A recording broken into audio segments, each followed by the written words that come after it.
할렐루야. 8월 21일 주일 예배 참여하신 모든 성도님 주님의 이름으로 환영합니다. 오늘 전급받을 말씀은 한 번도 가보지 않았던 길을 가야 할 때라는 제목으로 본문의 말씀은 여호수아기 3장 1절에서 우리 17절까지 말씀입니다. 3장 전장입니다. 우리 함께 합독하시겠습니다. 여호수아는 아침 일찍 일어나 모든 이스라엘 자손과 함께 시딤을 떠나 요단강까지 왔다. 그들은 강을 건너기 전에 그곳에 진을 쳤다.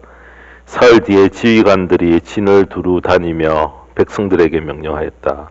당신들은 레위 사람 제사장들이 주 당신들 하나님의 언약궤를 들어서 매는 것을 보거든 진을 철수하여 제사장들의 뒤를 따르시오. 당신들이 이전에 가보지 않았던 길을 가기 때문에 제사장들이 당신들이 가는 길을 안내할 것이요. 그러나 당신들과 언약궤 사이는 2000보쯤의 거리를 띄우고 그 궤에 가까이 가지 마시오. 여호수아가 백성에게 말하였다. 당신들은 자신을 성결하게 하시오. 주님께서 내일 당신들 가운데서 놀라운 일을 이루실 것입니다. 여호수아가 제사장들에게 언약궤를 메고 백성보다 앞서 건너가라고 명령하자 그들은 언약궤를 메고 백성들 앞에서 나아갔다. 주님께서 여호수아에게 말씀하셨다. 바로 오늘부터 내가 너를 모든 이스라엘 사람이 보는 앞에서 위대한 지도자로 세우고 내가 모세와 함께 있던 것처럼 너와 함께 있다는 사실을 그들이 알게 하겠다. 이제 너는 언약궤를 맨 제사장들에게 요단강의 물가에 이르거든 요단강에 들어가서 서 있으라고 하여라. 여호수아가 이스라엘 자손에게 말하였다. 이곳으로 와서 주 당신들 하나님의 말씀을 들으십시오.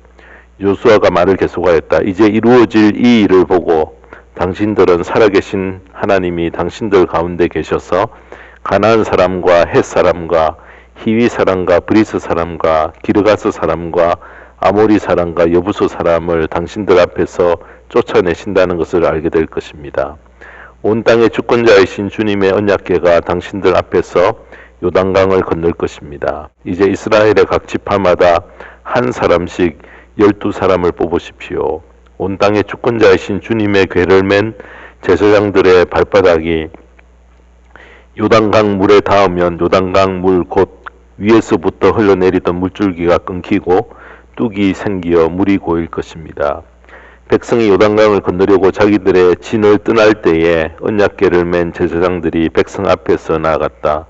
그 궤를 맨 사람들이 요단강까지 왔을 때에는 마침 추수 기간이어서 제방까지 물이 가득 차올랐다.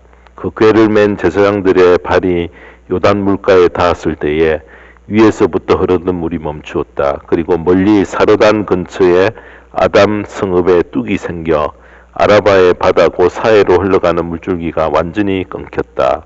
그래서 백성들은 여리고 맞은 쪽으로 건너갈 수 있었다. 온 이스라엘 백성이 마른 땅을 밟고 건너서 온 백성이 모두 요단강을 건널 때까지 주님의 언약궤를 맨 제사장들은 요단강 가운데의 마른 땅 위에 든든하게 서 있었다. 아멘. 네, 오늘 이 말씀 가지고 한 번도 가보지 않았던 길을 가야 할 때라는 제목으로 말씀을 전합니다. 우리가 살면서 보금자리를 옮겨야 하는 이사를 해야 할 경우에 우리가 생각하고 또 깊이 생각하는 이유는 아주 많은 일이 이렇게 벌어지기 때문에 그렇습니다. 거주지를 옮기는 일에 그래서 우리가 매우 신중을 기합니다. 왜냐하면은 뒤따르는 일이 복잡하고요. 또 해결해야 될 일이 참 많고 가보지 않았던 미지의 세계로 저희들이 들어가기 때문에 그렇습니다. 쉬운 예로 여러분 이민 올 때에 한국에서의 삶을 정리할 때를 한번 떠올려 보십시오. 맨 먼저는 마음의 각오가 우리가 단단히 먹어야 되지만 실제 여러분 짐을 정리하고 또 붙이고 없애는 일이 작은 일이 아닙니다. 한 가족이 이렇게 보금자리를 옮기는 이사도 이렇게 힘든데 당시에 애굽에 살던 장정 60만 명입니다. 또 거기에 아내와 아이들까지 다 합치면은 200만 명이나 되는 이 숫자가 보금자리를 옮긴다고 한번 생각해 보십시오. 먼 곳으로 옮기는 그 일은 결코 여러분 적은 일, 쉬운 일이 아니었다는 것입니다. 그들이 애굽을 출발하여 목적지인 가나안 땅에 도착할 수 있는 거리는 짧게는 여러분 이렇게 어른이 계속 가면 한 일주일 만에 도착할 수 있는 길이고요. 늦게더라도 한 보름 정도면 충분히 도착할 수 있는 그런 거리였습니다. 자, 그러나 40년이라는 긴 기간 동안 광야를 헤맵니다. 이제 40년이라는 시간이 그 광야에서 지체한 후에 요단강까지 도착할 수 있었고요. 자, 그 강을 건너면은 그들이 꿈꾸던 가나안 땅에 들어가게 됩니다.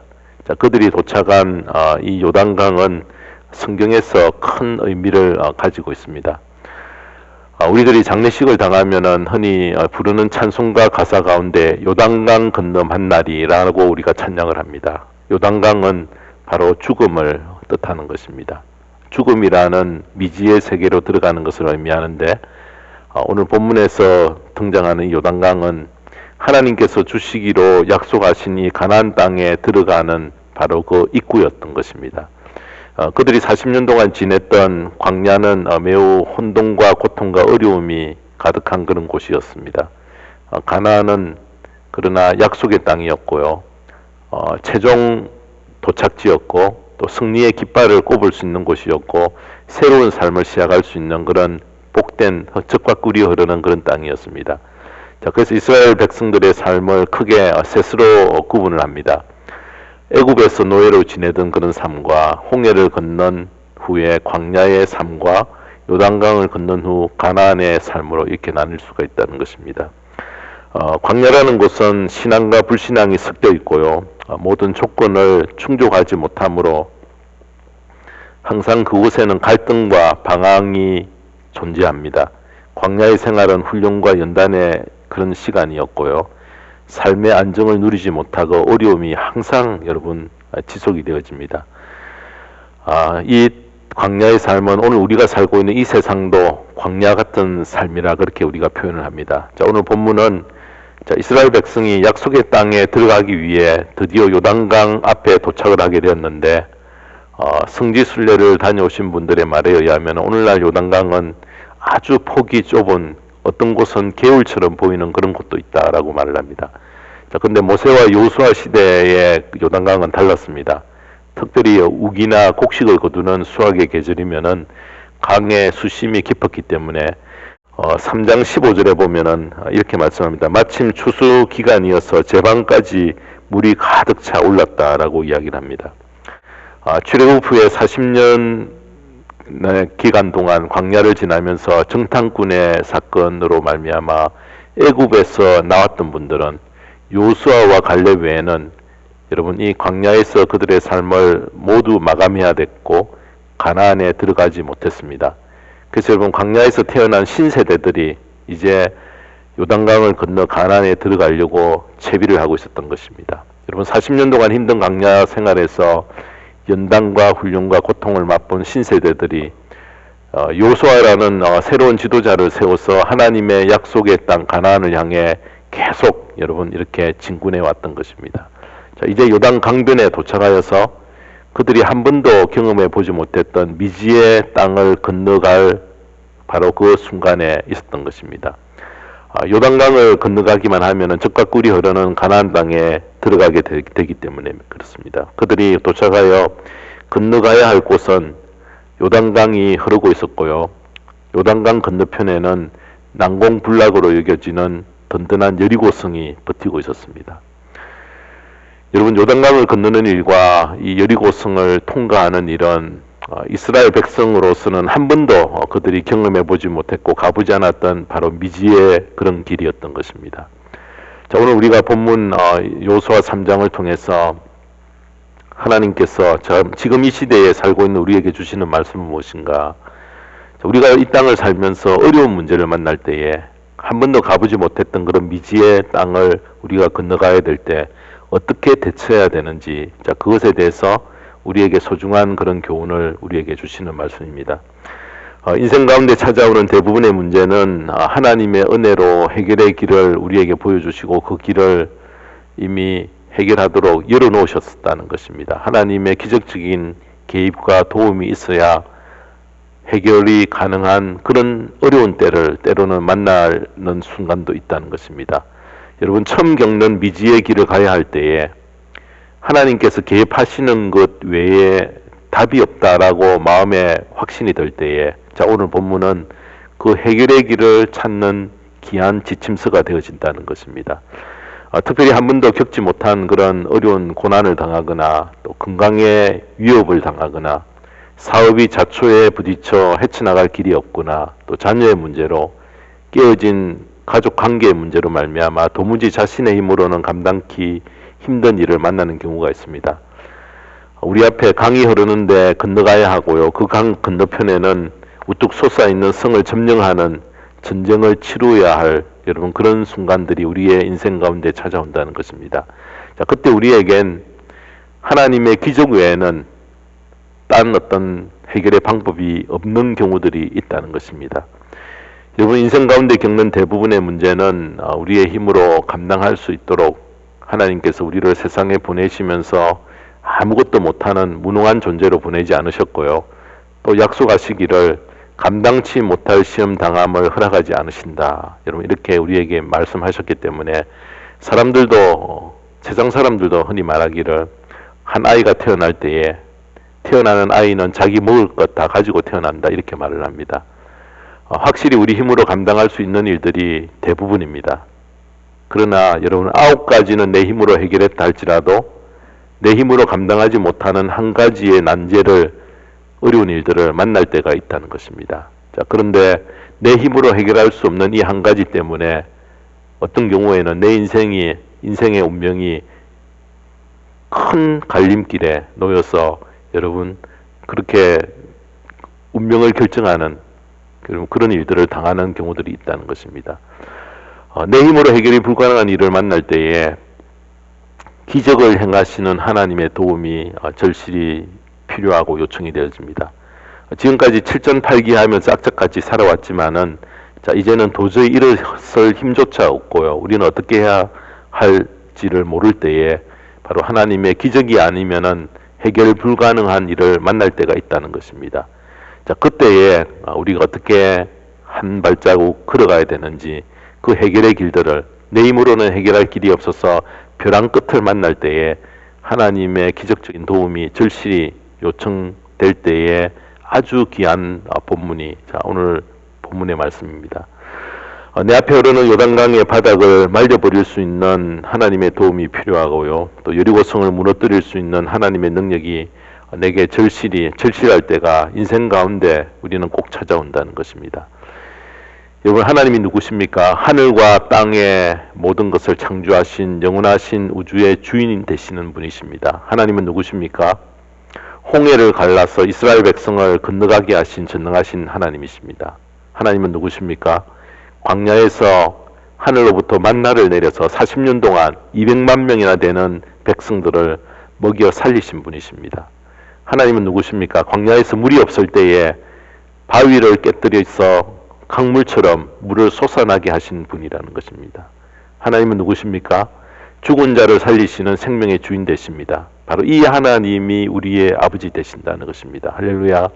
자, 그러므로 우리는 하나님을 가까이 모셔야 합니다. 시편 105편 4절에 보면은 이렇게 말씀을 하시는데 우리의 마음에 깊이 담아야 될 말씀입니다. 주님을 찾고 그의 능력을 힘써 사모하고 언제나 그의 얼굴을 찾아 예배하여라. 우리가 한 번도 가보지 않았던 이 미지의 세계를 갈 때에 하나님의 기적적인 도움을 받기 위해서는 하나님이 기적을 행하실 수 있는 환경과 조건을 우리가 만들고 있어야 합니다. 마음이 깨끗하지 않으면 어떻게 하나님이 가까이 우리에게 오실 수 있겠습니까? 미워하고 여러분 정오하고 용서하지 못하는 더러운 생각을 가슴에 품고 있을 때에 하나님이 어떻게 기적을 행하시겠습니까? 해결치 못한 죄가 쌓여 있어서 냄새가 온 사방에 진동할 때에 하나님의 이적이 어떻게 나타날 수 있겠습니까? 바로 요단강을 말려주시고 여리고를 무너뜨릴 수 있는 환경을 조성을 해야 한다는 것입니다. 한 번도 경험치 못했던 길을 가야 하는 이런 위기 상황 가운데 하나님은 4절에서 이렇게 말씀을 하십니다. 당신들이 이전에 가보지 않았던 길을 가기 때문에 제사장들이 당신들이 가는 길을 안내할 것이요 그러나 당신들과 언약궤 사이는 2000보쯤의 거리를 띄우고 그 궤에 가까이 가지 마시오 이렇게 말씀합니다. 가보지 못한 길, 처음 발을 내딛는 길을 가야 하기 때문에 하나님은 이스라엘 백성들에게 특별히 여러분 오늘 본문에서 두 가지를 명령하셨습니다. 첫 번째는 너희들 스스로를 순결케 하라. 둘째는 언약궤를 따르라. 여러분 그렇게 명령하셨습니다. 자, 오늘 우리가 살면서 가보지 않았던 길을 가야 하는 그런 어려운 난간들을 우리는 살면서 어느 순간에 만나게 되어집니다. 하나님의 기적적인 도움이 없이는 해결이 불가능할 때가 있습니다. 바로 그때에 내게 주신 명령으로 자, 이 말씀을 우리 마음속에 깊이 새겼어요. 그 속에 감추어진 귀한 그런 교훈을 나의 것 삼는 저희들 되기를 원합니다. 첫 번째로는 너희들 스스로를 성결케 하라 5절 말씀입니다. 5절 말씀에 보면은 여호수아가 백성에게 말하였다. 당신들은 자신을 성결하게 하시오. 주님께서 내일 당신들 가운데서 놀라운 일을 이루실 것입니다. 여호수아는 백성들에게 명령하기를 성결케 하라 그렇게 명령했습니다. 자, 그 이유는 하나님께서 놀라운 일을 행하실 수 있도록 백성들이 깨끗게 하라는 명령에 바로 순종해야 했습니다. 이스라엘 백성들은 먼저는 자기 옷을 빨아야 했습니다. 당시에 백성을 성결케 하는 여러 가지 의식이 있었지만은 우선 먼지를 뒤집어 쓰고 때자국이 있는 그 옷을 요단강 물에 시원하게 빨아서 말린 후에 깨끗하게 입도록 그렇게 요구했던 것입니다. 주님께서 성결을 요구하신 것은 자, 이스라엘 백성에게 하나님의 이적을 행하여 요단강을 갈라서 그 강바닥을 마르게 하시고 백성이 아무 어려움 없이 건너도록 하는 바로 그 일을 위해서 그 일을 하라고 명령하셨습니다. 하나님께서 그 기적이 일어나게 하기 위해서 그들에게 요구하신 것이 바로 성결이었다는 것입니다. 먼저 그 끝에 성결을 통해서 점차 내면의 성결로 나아가도록 그들을 무장시키셨다는 것입니다. 저도 전도사 시절을 통해서 지금까지 강단에서 설교를 해야 할 때면은 항상 여러분 그 스케줄 속에 모욕하고 강단에 서는 것이 습관이 되었습니다. 그러나 몸을 씻는다고 해서 여러분 내면이 씻어지는 것은 아니지만은 여러분 그런 자세를 유지함으로 말미암아 참 중요합니다. 여러분 깨운한 몸은 깨끗한 정신을 우리에게 이렇게 공급해 줍니다. 그래서 최상의 컨디션을 유지하고요. 청결한 몸이 우리의 마음가짐에도 굉장히 큰 영향을 준다는 것입니다. 그와 같이 이스라엘 백성들에게 성결을 명령한 것은 가나안 땅으로 들어가기 위해서는 하나님께로부터 그 땅을 밟을 만한 거룩한 자격을 그들이 갖추어야 되기 때문에 그랬습니다. 자, 지금까지 살아온 광야의 생활 습관, 하나님께 범죄하였던 그런 불순종, 우상 숭배, 온갖 더러운 모든 삶의 모습을 다 하나하나 청산하고 깨끗함과 성결함으로 언약궤를 따르는 자리에 임하게 될 것을 그들에게 명령하셨던 것입니다.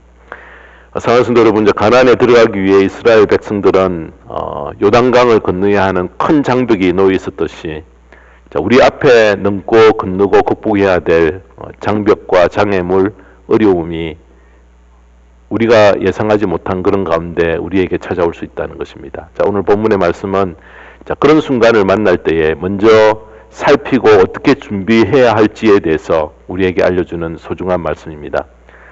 가장 중요한 것이 스스로 성결케 하였는지 확인해야 합니다. 얼마나 내가 깨끗한가, 하나님이 나에게 오셔서 기적을 베풀 수 있게끔 내가 환경을 조성하고 있는가 아닌가. 여러분, 우리가 아무리 비싸고 좋은 전화기를 가졌다 해도요, 자, 이 전화기에 전파가 연결되지 않으면은 그 전화기는 아무 소용이 없습니다. 하나님과의 관계가 유지되고 항상 연결되기 위해 가장 먼저 우리에게 요구되는 것은 바로 우리의 성결입니다. 자, 성결은 하나님과 우리 사이를 잇는 전선줄 전파와 같다는 것입니다. 2억만이나 되는 사람이 강을 건널 수 있는 방법을 한번 생각해 보십시오. 배를 타고 건너는 방법 외에는 없습니다. 하나님은 이스라엘 백성들이 나룻배를 만들어서 밧줄을 양쪽 끝에 매달아 놓고 요단강을 힘겹게 왔다 갔다 하면서 건너는 것을 허락하지 않으셨습니다. 자, 그렇게 해서 될 일도 아니었습니다. 얼마나 오랜 시간이 걸리겠습니까? 서로 그렇게 해서 건너간다 해도 건너가는 도중에 여리고에 있던 그 군대들이 쏟아져 나와서 공격하면은 전부가 다 몰살당하는 것은 뻔한 그런 일이었습니다.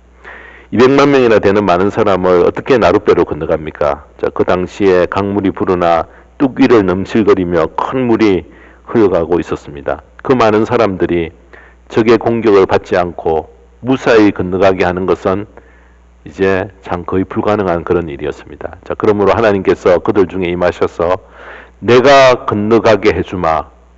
그러기 위해서는 너희 자신을 성결케 하라. 그렇게 명령하셨던 것입니다. 그래서 백성들이 옷을 빨았습니다.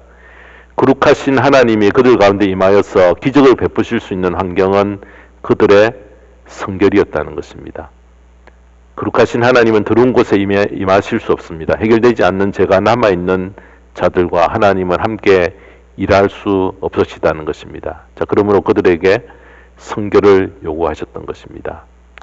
사랑하는 성도 여러분, 우리가 살면서 한 번도 경험하지 못한 미지의 길에 들어서서 어떻게 할까 여러분 고민할 때에, 하나님의 기적적인 도움이 필요할 때에 먼저 성결을 우선순위에 두고 준비하였어요.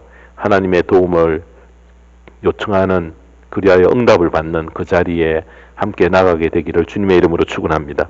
두 번째로 언약궤를 따르라는 명령을 하셨습니다. 13절에 보시면은 온 땅의 주권자이신 주님의 궤를 맨 제사장들의 발바닥이 요단강 물에 닿으면 요단강 물 곧 위에서부터 흘러내리던 물줄기가 끊기고 뚝이 생기어 물이 고일 것입니다. 이렇게 말합니다. 언약궤를 따라갈 것을 명령하셨습니다. 여러분, 언약궤는 법궤라는 이름으로도 불립니다. 자, 이스라엘 백성들이 시내산에 있을 때에 하나님께서 큰 궤짝 하나를 만들게 하셨습니다. 직사각형 상자 안에 하나님이 직접 써주신 십계명의 두 돌판, 신명기 10장 10절에 보면 넣도록 하셨고요. 또 이스라엘 백성을 40년 동안 먹여 살렸던 신비의 양식 만나를 항아리에 담아 넣도록 하셨고요. 마지막으로 아론의 쌍난 지팡이 히브리서 9장 4절 5절에 보면 함께 넣어서 봉한 후에 금으로 장식을 해서 특별히 구별하여 모셔놓게 했습니다. 자, 그리고 백성들은 그 법궤 앞에 와서 기도도 하고 예배도 드렸습니다. 이것이 법궤, 바로 언약궤라는 것입니다. 자, 이 법궤는 두 가지의 상징적인 그런 의미를 가지고 있는 물건입니다. 자, 첫 번째는 하나님이 그곳에 계신다는 것, 그 의미를 가지고 있습니다. 이스라엘 백성들이 눈으로 볼 수 없는 하나님이 뭘 어디에서 찾을 수 있겠습니까? 자, 법궤를 볼 때마다 하나님이 우리 가운데 계시구나, 저기 계신다, 이렇게 여러분 고백할 수 있도록 만든 상징물이 바로 언약궤였습니다. 또 다른 하나는 그 안에 율법이 있다는 것입니다. 하나님의 말씀이 들어있는 바로 그곳이었습니다. 하나님 말씀하시고 우리를 교훈하며 만나는 곳, 바로 출애굽기 25장 22절에 보면은, 자, 그것을 의미하는 것을 법궤로 볼 때에, 자, 그들로 하나님을 생각하게 하고 하나님의 말씀을 생각하도록 그렇게 하셨다는 것입니다. 자, 이 법궤는 절대 보통 사람이 만지면 안 됩니다. 항상 하나님이 따로 구별한 제사장들이 어깨에 항상 메고 운반을 하도록 그렇게 만들었습니다. 자, 그러므로 언약궤를 따르라는 이 명령은 하나님을 따르라는 명령과 여러분 똑같이 우리가 생각해야 됩니다. 그러나 아무 때나 아무렇게나 여러분 따라가는 것은 절대 아닙니다. 당시에 제사장들이 언약궤를 메거든 그 뒤를 따라가라 그렇게 했는데요. 그것도 가까이 따라가지 않고 멀리 거리를 두고 따르라 했습니다. 4절에 보면은 그러나 당신들과 언약궤 사이는 2000보쯤의 거리를 띄우고 그 궤에 가까이 가지 마시오. 여러분, 세번역에서는 2000보라고 했는데 개역 성경에서는 2000규빗쯤 된다라고 했습니다. 자, 이 규빗은 여러분 가운데 손가락 끝에서 이 팔꿈치까지의 거리를 이야기를 합니다. 보통 한 이 거리가 40에서 45cm 정도 됩니다. 여러분, 그렇게 되기 때문에 한 2000규빗이면은 800 내지 900m 정도 됩니다. 약 1km 정도, 조금 1km 못 미치는 그런 정도의 길이를 말하는데, 왜 그렇게 긴 간격을 두고 떨어지게 따라가라 하셨을까요? 자, 하나님에 대한 거룩과 두려움과 경외심을 갖고 항상 조심하는 마음으로 따르도록 하기 위함이었습니다. 제사장들이 법궤를 어깨에 메고 갈 때에 이스라엘 백성은 뒤따라오는 것입니다. 옛날에는 구름기둥을 보고 광야에서 따라오게 하셨는데, 자, 이번에는 구름기둥은 없어지고요. 대신 법궤를 멀리서 보고 따라오라 그렇게 명령하셨습니다.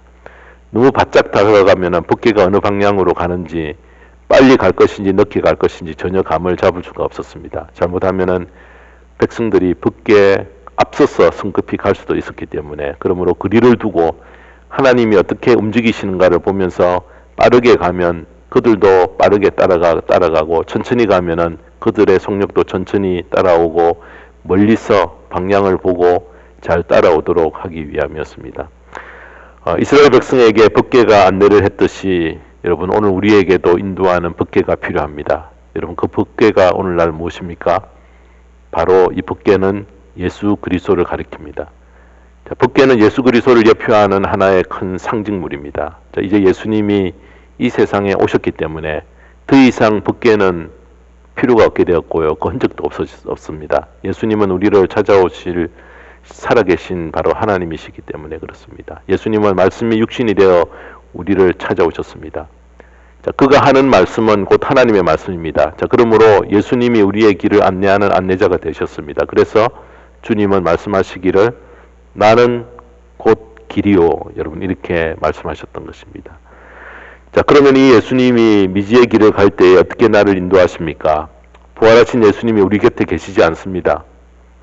주여 나의 안내자가 되어 주십시오 라고 하면서 두 손을 흔들어도 손에 잡히는 것은 아무것도 없습니다. 예수님이 나를 인도하시는 방법은 바로 남기신 하나님의 말씀 속에 있다는 것입니다. 이 말씀을 펴면 우리는 우리의 인생길을 안내하기 위해 준비하고 계시는 예수 그리스도를 만나게 되어진다는 것입니다. 성경 말씀을 읽고 설교를 듣고 말씀을 배울 때에 성령께서 우리의 마음에 감동을 주십니다. 자, 그리고 깨닫게 하셔서 하나님 편에 내가 쓰고 하나님 편에 내가 들어가는 것이 뭔가를 성령께서 도우셔서 깨닫고 인도해 주신다는 것입니다. 미국에서 남북전쟁 당시에 남북전쟁이 한창일 때에 아직도 북군이 남군에 비해서 전세가 좀 불리할 때에 링컨의 참모 한 명이 링컨에게 와서 이렇게 말합니다. 라카카, 하나님은 우리 북군 편에 계실까요? 남군 편에 계실까요? 이 질문을 받으니 링컨은 유명한 답을 했습니다. 나는 그런 것 가지고 고민하지 않네. 내 고민은 하나님이 우리 편에 계신가 적의 편에 계신가 하는 것이 아니라 내가 하나님 편에 서 있나 하는 것이네. 여러분, 내가 하나님 편에 서 있는가, 바로 그것만 따지면 된다는 것입니다. 여러분은 하나님 편에 서 계십니까? 여러분은 하나님의 마음에 얼마나 합당한 사람입니까? 자, 우리가 성결하여 하나님 마음에 들면 우리 앞을 가로막고 있는 요단강을 건널 수 있습니다. 비전의 땅으로 하나님의 인도를 받는다는 것입니다. 사랑하는 성도 여러분, 자, 오늘 본문을 통해서 우리가 미지의 길에 들어서서 한 번도 겪어보지 못한 그러한 어려운 시련을 당할 때에 하나님의 기적적인 도움이 필요할 때에 두 가지를 여러분 꼭 기억하십시다. 성결하라, 기적을 행하겠다. 또 법궤를 따라오라, 그러면 내 길이 열리리라. 여러분, 이 두 가지였습니다. 한 번도 가보지 않았던 미지의 위험한 길을 향해서 우리가 발을 옮겨놓는 이스라엘 백성에게 하나님이 바로 이 두 가지를 요구하셨던 것입니다. 이 진리는 오늘 우리가 이 세상을 살면서 똑같이 난감한 일을 당할 때에 하나님의 기적의 도움이 요청될 때에 똑같이 여러분 적용할 수 있는 바로 그 말씀이라는 것입니다. 야고보서 4장 8절은 이렇게 말씀합니다. 하나님께로 가까이 가십시오. 그리하면 하나님께서 가까이 오실 것입니다. 죄인들이여 손을 깨끗이 하십시오. 두 마음을 품은 사람들이여 마음을 순결케 하십시오. 하나님의 기적의 도움이 요청될 때에 똑같이 여러분 적용할 수 있는 바로 그 말씀이라는 것입니다. 야고보서 4장 8절은 이렇게 말씀합니다. 하나님께로 가까이 가십시오. 그리하면 하나님께서 가까이 오실 것입니다. 죄인들이여 손을 깨끗이 하십시오. 두 마음을 품은 사람들이여 마음을 순결케 하십시오. 가까이 간다는 말은 회개한다는 말입니다. 여러분, 회개하지 않고서는 하나님 앞에 가까이 갈 수 없습니다. 자, 그렇게 해야만 하나님이 나를 찾아오실 수 있다는 것입니다. 사랑하는 성도 여러분, 자, 우리가 가보지 않았던 길을 갈 때에 정말 어려운 그런 시련을 당할 때에 하나님이 나의 도움이 되도록 하나님과 사람 앞에서 우리가 성결을 유지하고요, 강을 건너기 위해서 성결하고 주님의 자취를 우리가 끝까지 따라감으로 말미암아 하나님께서 약속하신 땅에 들어갈 자격을 얻고 하나님과 사람 앞에 부끄러움 없는 삶을 사는 믿음의 승리자 되기를 주님의 이름으로 축원합니다. 기도하겠습니다. 하나님 아버지, 지금까지 하나님의 은혜로 모든 것이 합력하여 선을 이루며 살아온 것 감사를 드립니다. 그러나 우리가 살면서 이전에 한 번도 겪어보지 못했던 그런 시련과 어려운 길을 가야 하는 난감한 순간을 만날 때가 있습니다. 나의 힘으로는 도저히 해결이 불가능함을 알고 하나님의 기적과 도움을 받아야 하는 순간을 만날 때에 내가 무엇을 어떻게 준비해야 하는가에 대해서 오늘도 우리에게 주신 이 말씀을 통해서 귀한 증거를 받았습니다.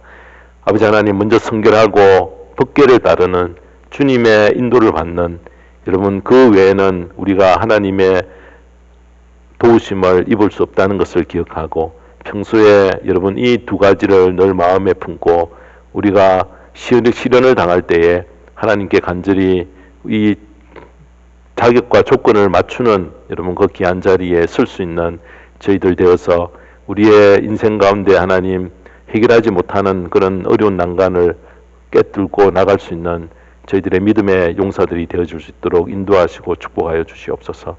감사드리며 우리 주 예수 그리스도의 이름으로 기도드리옵나이다. 아멘.